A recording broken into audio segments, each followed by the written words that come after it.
In October 2023, Ethiopia's Prime Minister Abiy Ahmed stood before Parliament and made a declaration that rippled across the Horn of Africa.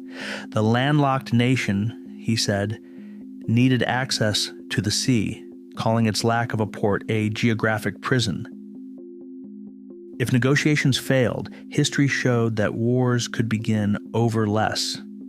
In the days that followed, Addis Ababa became a stage for military symbolism.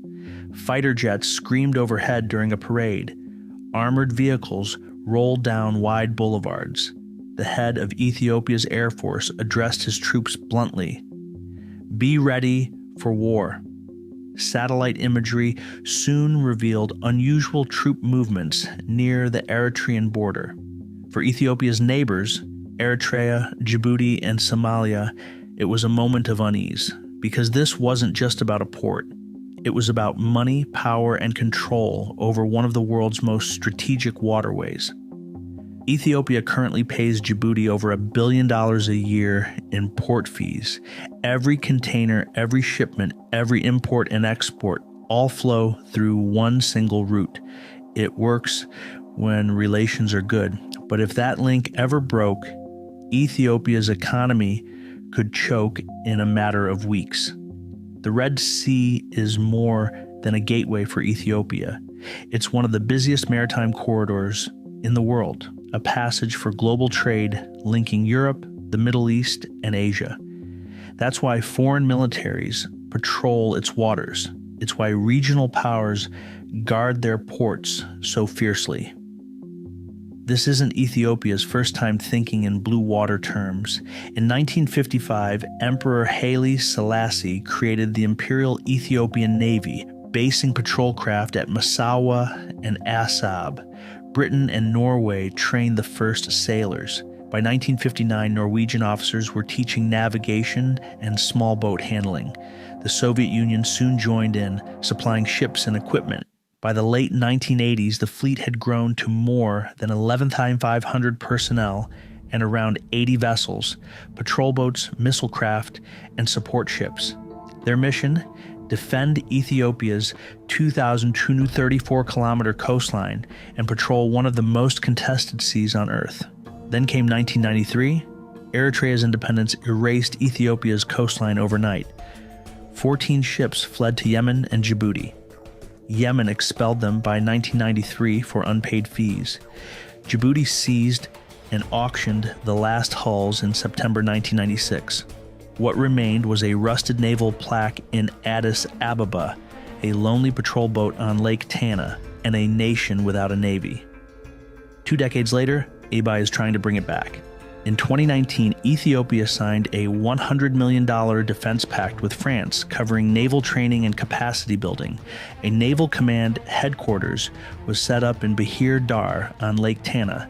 Initial exercises were hosted in Djibouti. When Western military cooperation cooled, Ethiopia turned to Russia. In March 2025, a Russian naval delegation signed a training and capacity building agreement in Bishaftu. The plan: start small, patrol boat tactics in lakes and coastal waters, then scale up once Ethiopia secures a home port. And that's where the story gets complicated.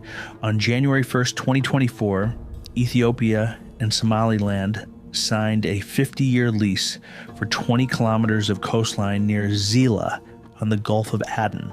In exchange, Ethiopia recognized Somaliland's independence and pledged over $500 million for port upgrades, roads, and an equity stake in Ethiopian Airlines. DP World was already expanding Berbera Port with UAE backing. Now Ethiopia would have a potential launch point into the Gulf. But the backlash was immediate. Somalia's president declared the deal null and void and recalled his ambassador. Somaliland's own defense minister resigned. Coastal clans staged protests. Regional analysts warned the deal could spark instability. After Somalia threatened to expel thousands of Ethiopian peacekeepers unless the lease was scrapped, Turkey stepped in, brokering the Ankara Declaration in December 2024, temporarily halting expulsion threats but leaving the Zela lease in place. Egypt, Eritrea, and Somalia then signed a security pact in October 2024, publicly rebuking Addis Abeba's naval ambitions. Djibouti's president was blunt. We're not the Crimea of Africa. No Ethiopian naval base on its shores. Kenya's constitution, meanwhile, bars foreign military bases at Lamu.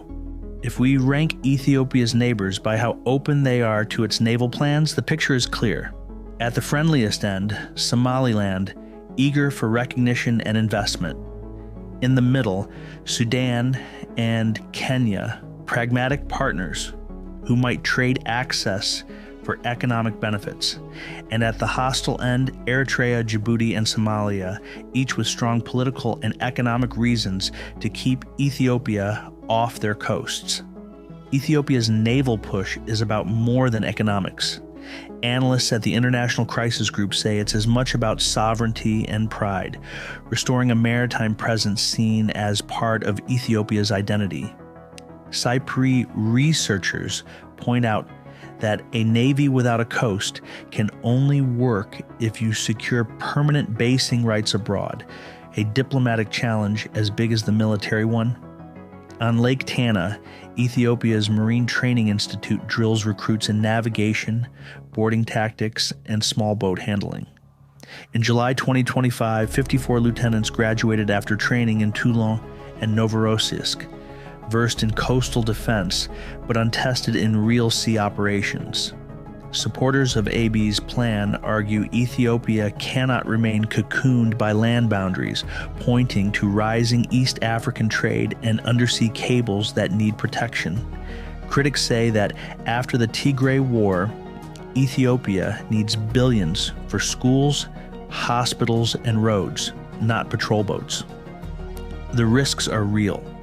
Clan protests could void the Zayla lease. Eritrea or Egypt could fuel proxy conflicts. Ethiopia could face diplomatic isolation under the African Union Charter. And domestic anger could mount over spending priorities. Looking ahead, analysts see three scenarios. 1. Diplomatic compromise. A trilateral forum manages phased Ethiopian port access. 2. Stalemate. The Zayla Pact gets stuck in courts and protests, forcing Ethiopia to lean on Djibouti or Port Sudan. 3. Escalation. Ethiopia enforces the Zayla lease by force, igniting a Horn-wide crisis. For now, Ethiopia's sailors continue to train. Procurement plans sit on paper. The dream is alive, but without a permanent base, it remains just that, a dream. The question is whether Abiy's vision of returning Ethiopia to the sea will stay symbolic or become the spark for the very conflict he claims to want to avoid.